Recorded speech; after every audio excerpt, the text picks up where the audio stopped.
Welcome back to another episode of the North Star Takes podcast. I'm Bailey Policki. He's Jacob Liberta.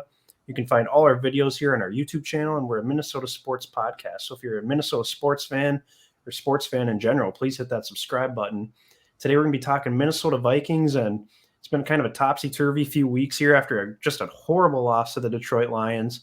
And then they come out Thursday Night Football, absolutely shredding the Steelers in the first half, only to almost blow that game, literally coming down to the final play with Harrison Smith breaking up a touchdown in the end zone.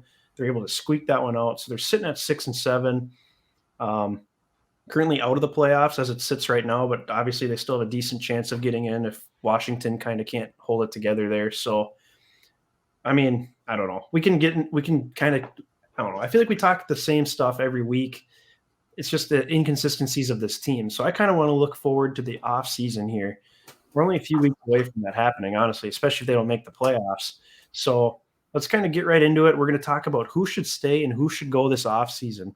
And we're just going to kind of go over every single starter we have on the team. Obviously not digging into like all the special, like we'll go over the kicker and the punter and stuff. We're not going to go over like gunners or anything like that. Let's get right into it. We'll start with probably the least interesting positions first, then we'll work our way up to the top where I'm guessing we'll have some thoughts on the quarterback position. So easy. Let's get right into it. We'll just do punter and kicker. So we'll start with punter. Jordan Berry, do you think he should be back next season?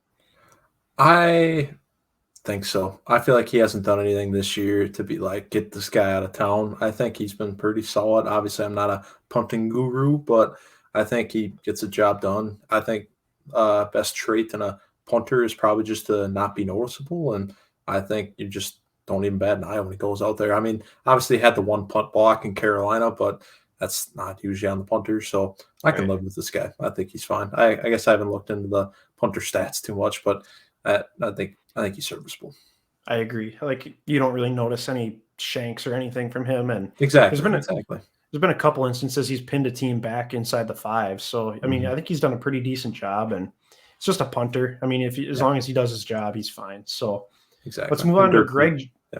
Let's move on to Greg Joseph, who's been wildly inconsistent this year. It seems like he has a good stretch of games, and all of a sudden he misses a field goal, he misses an extra point. So what are your thoughts on Greg Joseph? Yeah, I'm good with parting with Greg Joseph, assuming there's a steady veteran kicker out there. I honestly would rather bring him back, though, instead of probably draft another rookie kicker. But then again, my thought process could change on that if our coach changes, which I think inevitably it will. Yep. So I'd have to consider it. But at the same time, I'd be cool with bringing back Greg Joseph unless there's a pretty solid veteran option out there that we can realistically sign. Yeah, I'm with you. I think Greg's been fairly solid for the most part. Hasn't had any like total collapses of games. Yeah, he's missed some field goals. Most of them have been longer field goals that are tough to make. Obviously, the Arizona one comes to mind. That was a bad miss, but every kicker is going to miss a couple extra points unless you're Justin Tucker. So I think, bring him back unless there's like truly just a really solid option out there that you're willing to pay for. Or like you said, if there's a new coach in here, maybe you can think about drafting a rookie kicker again. So let's move. We'll just kind of do the defensive secondary as a whole. So I'll just kind of lump them all together and you can kind of go through each one. Sure. So we'll say Patrick Peterson, Bashad Breeland. We'll say Cam Dantzler. He'll be back, so like we don't have to go over him. So we'll say Patrick Peterson, Bashad Breeland, Mackenzie Alexander, Harrison Smith, and Xavier Woods. I'm going to say we bring back, or I would like to bring back, I should say, excuse me. I'd say I'd like us to bring back Pat P. I like him for the cornerback room, leadership, personality, all of that. I'm good with bringing him back. I don't want anything to do with Breeland. I feel like Vikings fans can all agree on that one. Harrison Smith, he's got a pretty steep price tag, but I'm okay with bringing him back for leadership and just, I don't know. I feel like he should be a lifetime Viking. I don't think he should play anywhere else, so I'm good with bringing him back. I'm good without Woods. I think we can plug Bynum in there, assuming he could play either safety spot. I know he filled in for Harrison Smith, but if he can play pretty solid in Woods' position as well, then I'm good with rolling Bynum starting next season. And Mac Alexander, I'm kind of indifferent about it. Maybe just because there's probably going to be a lot of turnover in our cornerback room, and there's a lot of uncertainty, I should say. Yeah. And I'd probably be open to a veteran minimum signing there, going really cheap, and hopefully he just turns into one of your depth corners. Like, I'm cool with that because Yep. I don't really like anybody beyond.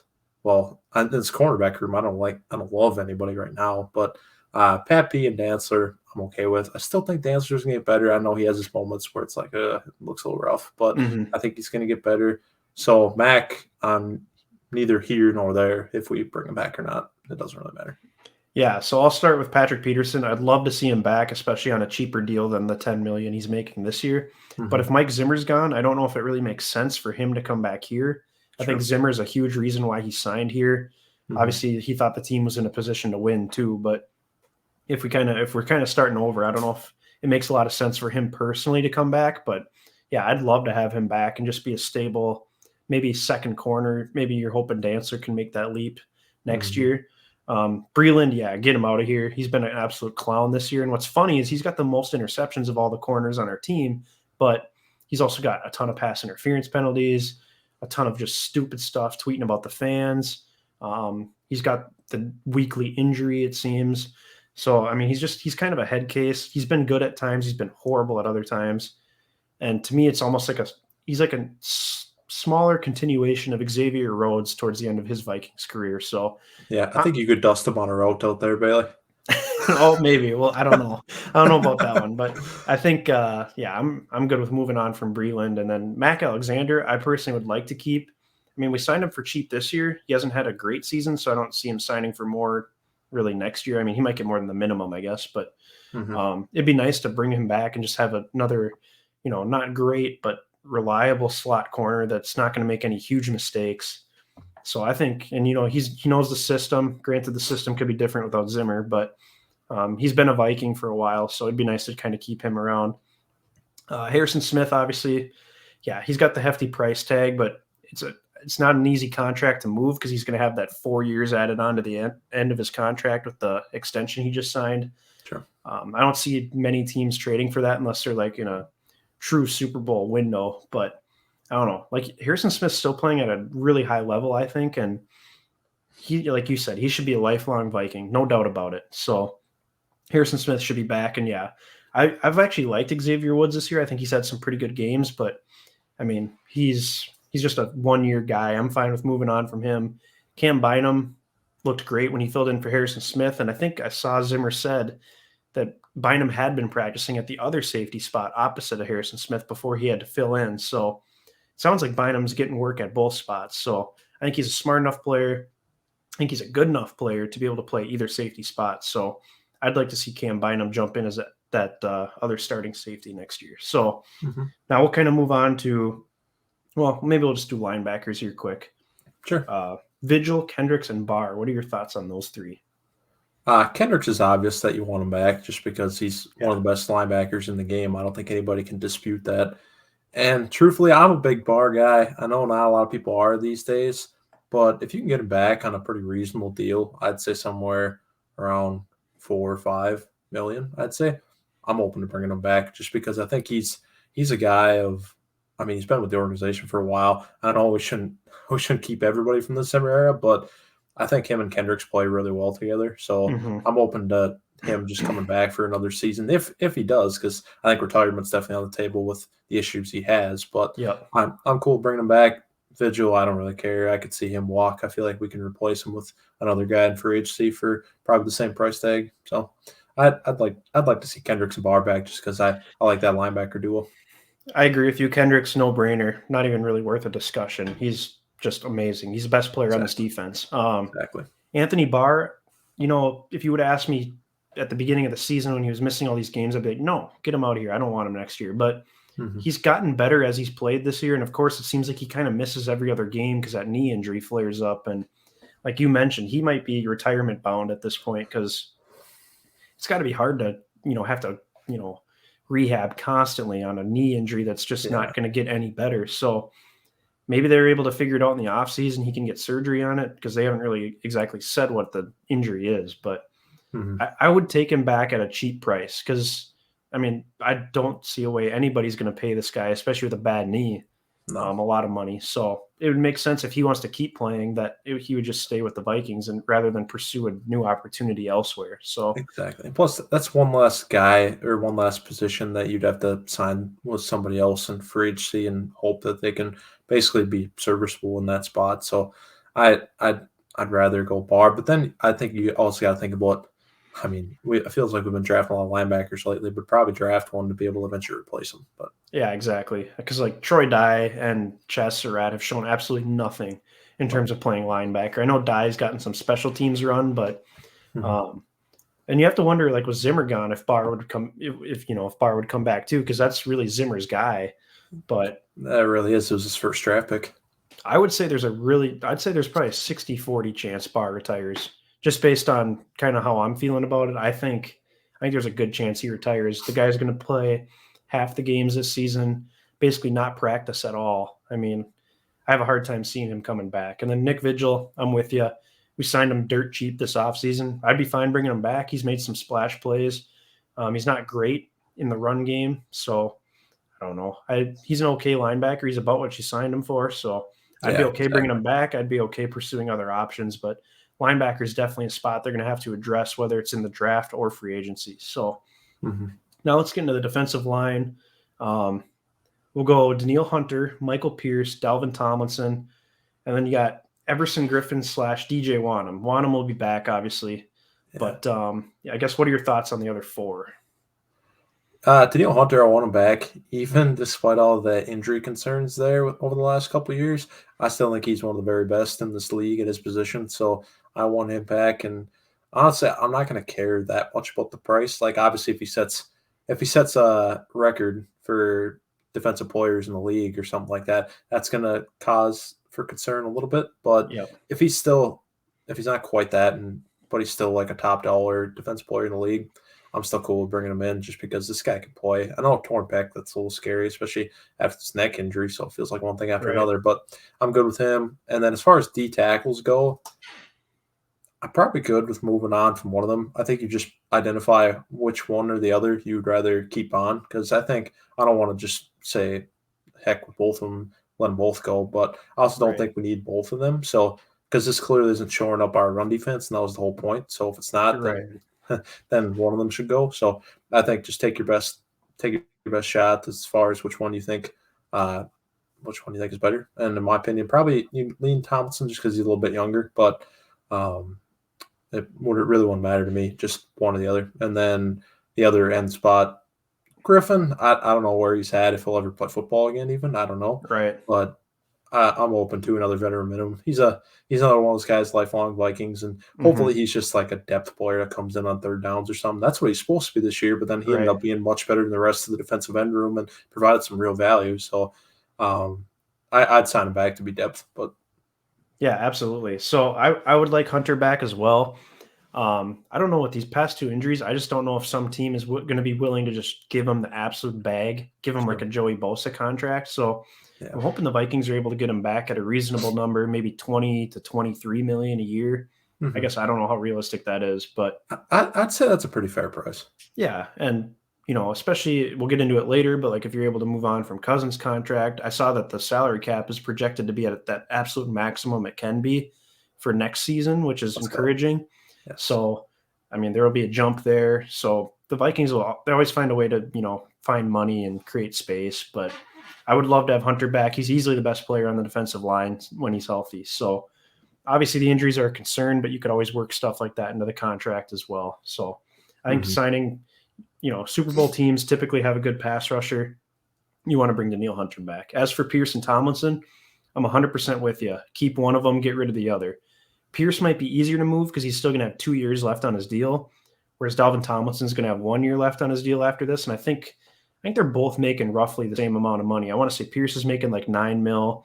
I think Tomlinson's making like, I don't know, what was he, 2 years, 10 mil or something? I think it's 11. I got 2 years for 22, but Okay, so yeah. it's about the same. Yeah. So Tomlinson's making a little more, but it'd be harder to trade him. You might be able to cut him, though. I don't know. I guess what the dead cap would look like if you cut him. But yeah, Mhm. you don't need two nose tackles on your defensive line if you can't stop the run. So I think Pierce has been pretty decent in terms of pass rushing.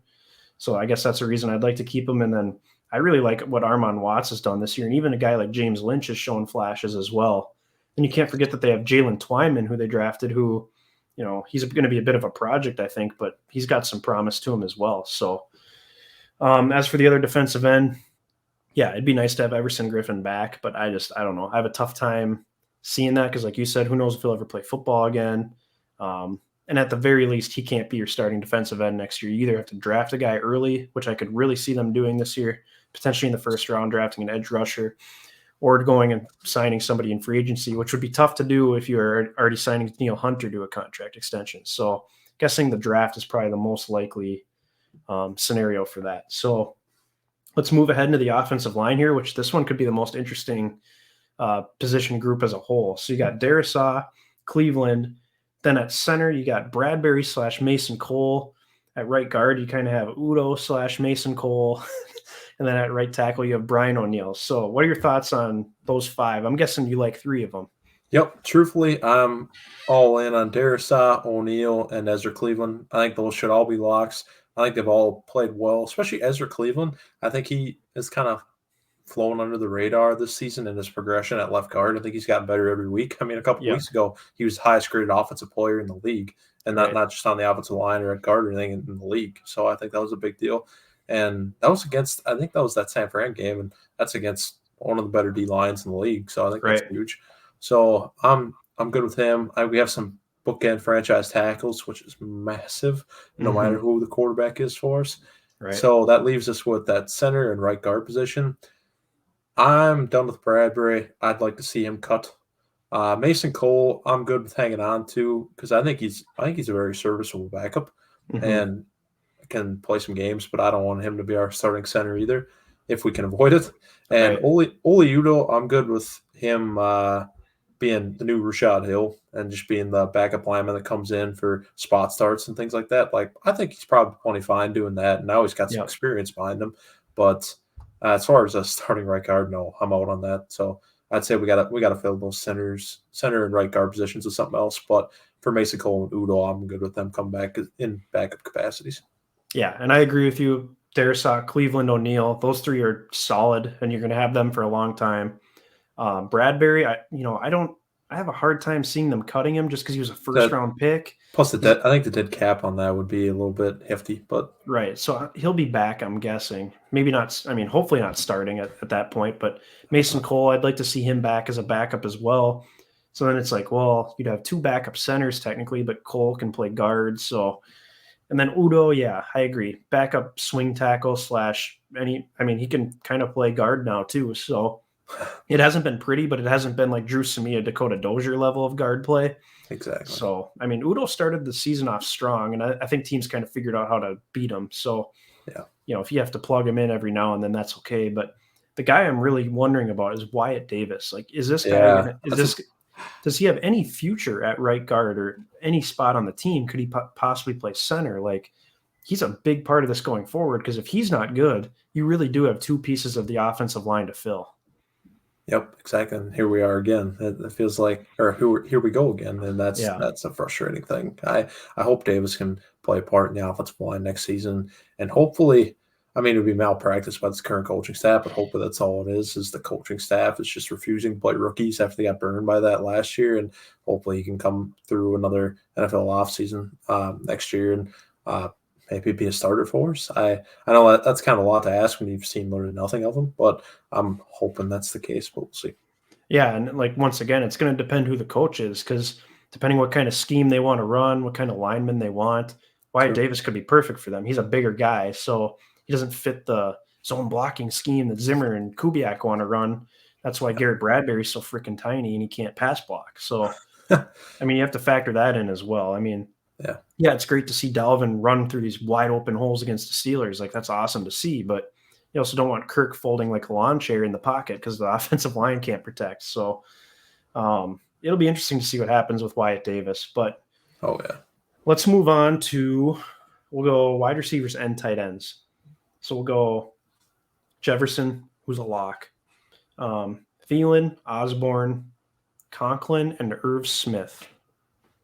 Yep. I'm good with those across the board. I don't think any changes are necessary there. I think Irv Smith's going to come back and make a great duo with Conklin there because I think Conklin's really stepped up this year. I think he's Yeah. been better than people probably could have imagined him being in the tight end one role. So good with tight ends there. And for receivers, I think those three guys have been rock solid this year. I think Kirk definitely could have factored KJ Osborne more into the mix here lately in recent weeks, and he hasn't. But I don't think that's a KJ Osborne thing. I think it's a Kirk thing. So Right. truthfully, yeah, I'm good with all of our pass catchers. Yeah, I'm 100% with you. As long as Thielen can keep playing, he's going to be a Viking. I don't see him playing for another team in his career. Yeah. Um, Obviously, he's had some injury issues, so that's kind of what's been nice is the emergence of Osborne, and he's shown that he can truly play. Like with Thielen out, he's a wide receiver too. Like I mean, Mm-hmm. this guy, he's freaking good. So that's been a huge development for this team, especially after like a very underwhelming rookie year where he was just a kickoff and punt returner, and he looked horrible doing it. Yeah. Um, and then you also have a guy like Amir Smith Marset, which we don't really know a whole lot about, but he's kind of an intriguing, fast, young receiver as well. So really, I know you and I have talked about, oh, if one of these wide receivers is there in the draft, it'd be so hard not to take them. It But would be. I think I'm honestly getting to the point. Like I trust KJ Osborne now. Like I've seen with Thielen out that the guy can play, and so if he can be the second receiver, if Jefferson and Thielen go down, you're gonna have some issues anyways. But I trust KJ Osborne, so I don't really think there needs to be any improvements made to the wide receiver room. I think that's fair. The only thing I'll say to this, I guess, is that I don't hate adding to the wide receiver room though. Like I still think that's on the table for me anyway. If a receiver's there for the taking, that feels like good value just because I think you can never have too many good ones. Like if you look at Tampa Bay, like how many good receivers do they have there catching True. the ball from Tom Brady? I mean, they got obviously Mike Evans, Chris Godwin, they got Antonio Brown, and they have Tyler Johnson, the Gopher favorite, and then Yeah. Rashad Perriman catching the game winner the other day against the Bills, and then even these other guys that kick return for him. Yeah. And I mean, there's guys right and left. They have a bunch of good tight ends with Gronk and Brait and Howard, and like Right. I don't think you can have too many good pass catchers. Like I don't think I wouldn't mind loading up there. Yeah, and it's hard to disagree with you because wide receivers are always a sexy pick. It's fun to get the skill position players, but what helps them is having Irv Smith and Tyler Conklin. It's like Irv Smith is the forgotten guy here. That's He was true. primed for a breakout season. He had the best preseason of anybody on the team. Easily. Obviously, he gets that fluke injury against the Chiefs in the preseason, and he's done for the year. And like you said, Conklin's had a great year filling in for him. Yeah. And like when those two are back next year, and we got two tight ends, we got three receivers that all can ball. Like there's gonna be so many weapons, and that's why I think this is gonna be such a coveted job for head coaches, potentially GMs, because look at all the firepower on this offense. Really, all you have to do is find a center and a guard, Yes. and that can be done through the draft or free agency, and that's even with potentially bringing Kirk Cousins back. So, I mean, this team, yeah, so many weapons. Let's get into running backs here. Yep. We'll just do Dalvin Cook and Alexander Madison because Nwangu's a rookie; he'll be back. But yeah, Dalvin and Madison. What do you think of those two? Yep, I'm good with bringing both of them back. Unless I'd be open to trading Madison, I think, if there's some offer on the table for him from another team that could see him as an RB1. But Yeah, otherwise, yeah, I'm good with both these guys. I think they're both rock solid backs. I think Madison fills him well. Cook is out, and Cook's one of the best in the league. I mean, I think you reminded everybody of that when he just went off against the Steelers. So yeah, I'm good with our running back position. yeah. Obviously, Dalvin Cook's been one of my favorite players. I have a soft spot in my heart for Vikings running backs. Yes. But yeah, like depending what this legal situation plays out with him, if he gets into trouble with that, then obviously you might have to look at cutting ties. But yeah, if he's back and everything's good on that end, yeah, I would be open to trading Alexander Madison because he definitely could start for somebody. I think there's so many teams that are just desperate for running. Like, look at the Bills. Who do the Bills have? Devin yeah, Singletary. Like, he's horrible. yeah. So that's just one example. Like Madison could easily start for a team. Maybe you could get a mid-round pick in return, which is what you drafted him as. So you kind of be getting the same return back. Exactly. I think the caveat there would probably be what a team would be offering you now compared to what you think you could get in a compensatory selection if his contract expires after next season and then he signs somewhere else. And if you think Right. that pick would be higher, then I could see why you just hang on to him then. Yeah, that makes sense. And then in Wangu, I think really has a chance to be a good backup running back. He's just got the Yes. speed. He's got the flash. I really would like to see more of him on offense. And news is breaking now that Madison's going to be out with COVID. He got put on the COVID list. So as of now, it'll be Dalvin Cook and Nwangu going against the Bears on Monday night, and maybe we'll see some Nwangu. So that'll be fun to see. Yeah, maybe our guy Wayne Gallman, newly Oh acquired. my goodness, gosh, it's just sad. It's so sad. All right, last but certainly not least, we'll get into the quarterback position. I'll throw in Sean Mannion too, just because I know you want to get him out of town. So we'll do Sean Mannion and Kirk Cousins. I feel like this is the most slam dunk across the roster. I want nothing to do with either of them beyond this season. I'm done with them. This has been a mediocre 4 years, and I'm ready to cut ties, move Kirk for something, whether that be draft picks or maybe another quarterback like a Russell Wilson or something.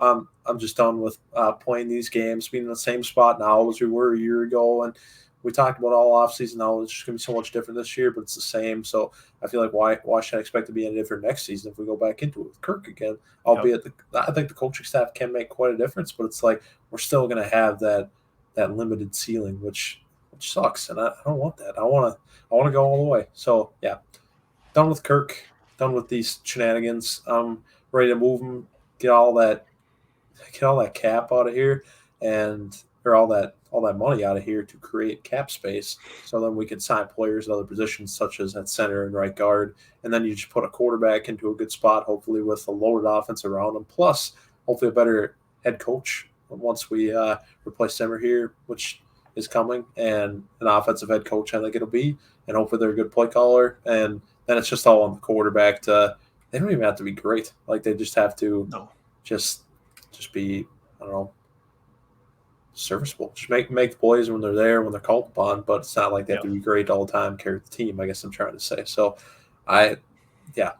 long story short, I'm done with Kirk, done with Mannion especially, but ready for a new era. Yeah, Mannion can get the boot. I'm done with him.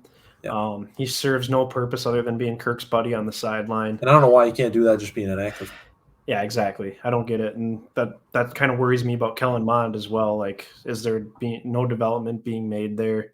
So here's the thing with Kirk with me. Obviously, I'm ready to move on from him too. I'm sick of the mediocrity, 4 straight seasons of 500 football. Only making the playoffs once. We'll see if we make it this year. If we don't, that's a complete failure.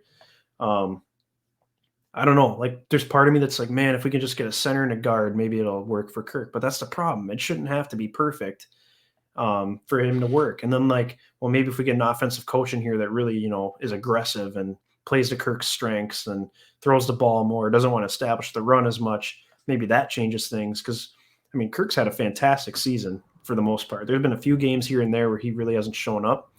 But for the most part, like, he's had game-winning drives. He's had obviously very good statistics. So it's hard to there's so many Kirk stands out there, but it's hard to argue that, Kirk isn't a good quarterback because he is. Yeah. But I think our thing is he just hasn't been good enough. So my thing is, if you can show me a clear path to an obvious replacement, I'm all 100% for it. If you can convince me that Desmond Ridder or Kenny Pickett or one of these college quarterbacks is truly the answer, and we can take him with our first-round pick, sign me up. If you can convince me that the Vikings can trade Kirk Cousins in a package to get Russell Wilson, sign me up. Otherwise, the way I'm looking at this too is kind of a long-run thing. Kirk's contract expires next year. Aaron Rodgers' contract expires next year. I'm not saying, I'm just saying 2023, it could be Aaron Rodgers in Minnesota, but that depends what team Rodgers ends up going to, if he even ends up going to another team. Because the way the Packers season's going, I could see him going back to Green Bay once again. But there's so many scenarios on the table. But in my mind, you have to show me a clear path to Kirk's replacement, because I just really am not believing in Kellen Mond right now, because we've seen no substantial reporting or anything of his progress.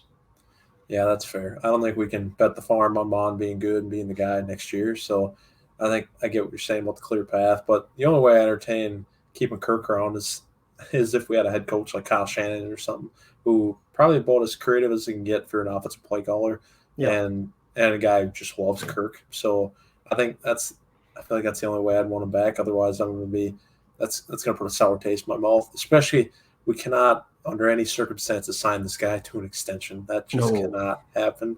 We have to just, if we're keeping him. We just have to ride it out next season and see what happens. But I don't even want to do that. I'm just done with this ride. I'm ready for something new. Yep, I'm 100% with you there. Do not extend him. You'll just keep kicking the can down the road in terms of the cap hits. Yeah. And yeah, he's 33 years old. Like, if you want to keep going with him, just do the one more season. But this team could potentially be entering a mini rebuild / retool. So I don't know. It might make sense to just move on. And personally, I'm fine with that too. I'd like to see something different. I'd like to see a more dynamic athlete at the position. But and part of that too is just the struggles of the offensive line. But I think it's easier to get one position right than all five. So if he needs a perfect offensive line to be able to function, then it's not going to happen. So time for him to go. Yep. This was kind of a fun exercise, though. It's kind of fun to dig through the roster, see who's worthy of staying, who's not. And then obviously as the offseason continues, we'll kind of dig into who the free agents are going to be. There's a bunch of mock drafts coming out now. It's turning into mock draft season as the bowl games are upon us here. So it's gonna be a lot of fun. So we'll keep digging into it, and obviously we'll keep talking about the Vikings throughout this season as well as they try for their playoff push. Only get smoked in the first round of the playoffs. So so if we could advise everybody to do anything coming up in this bowl season, I'd say circle that game of Cincinnati and Bama and see what Ritter's got against the best team in the country. See if this guy's the real deal. I think this could tell you a lot. If he comes out in balls, I think he's very worthy of being a top quarterback taken and potentially the Vikings' top draft pick come April.